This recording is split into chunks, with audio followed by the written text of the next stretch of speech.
একুশ আসে একুশ যায়, চেতনাকে থাকে তবু অমায়, বাংলা ভাষা বাংলা প্রাণ আগ্রহরা এরই সমান। দর্শক, আজ 21শে ফেব্রুয়ারি, মহান শহীদ দিবস এবং আন্তর্জাতিক মাতৃভাষা দিবস।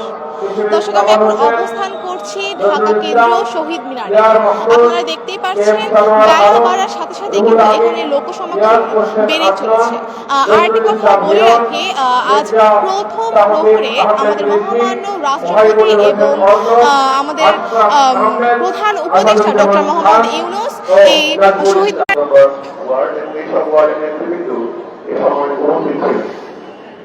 21শে ফেব্রুয়ারি আন্তর্জাতিক মাতৃভাষা দিবস উপলক্ষে শহীদ মিনার প্রাঙ্গণে ফুলের শ্রদ্ধা জানাতে ভোর থেকে মানুষের ঢল নেমেছে।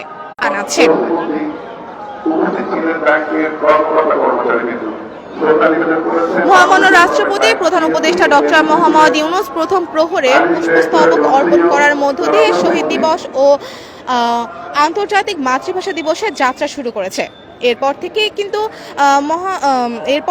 কিন্তু মহামান্য প্রধান বিচারপতি, নির্বাচন কমিশনার, ৩ বাহিনীর প্রধান, ঢাকা বিশ্ববিদ্যালয়ের প্রশাসন সহ বিভিন্ন রাজনৈতিক দলের নেতাকর্মীরা একে একে শহীদ মিনারে ফুল দিয়ে শ্রদ্ধা নিবেদন করেছেন। দর্শক, এরপর সর্বস্তরের মানুষের জন্য শহীদ মিনার উন্মুক্ত করে দেওয়া হয়েছে।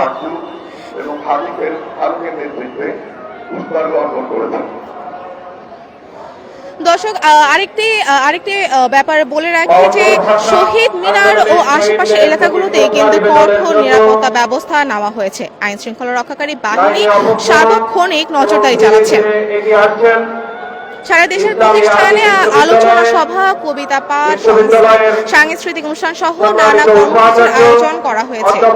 বগুড়াতেও কিন্তু রয়েছে আজকে বিশেষ আয়োজন। প্রভাইস চ্যান্সেলর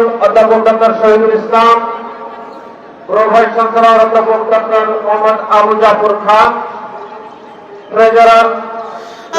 দর্শক, আজ কিন্তু প্রথম প্রহর থেকে আমাদের সহকর্মী রবিউল রাজু ছিলেন এবং খবর সংগ্রহ করেছেন। আমরা চলে যাব তার কাছে এবং তার কাছে জানতে চাব যে প্রথম প্রহর থেকে তিনি কি খবর সংগ্রহ করেছেন এবং কারা কারা পুষ্পস্তবক অর্পণ করেছেন।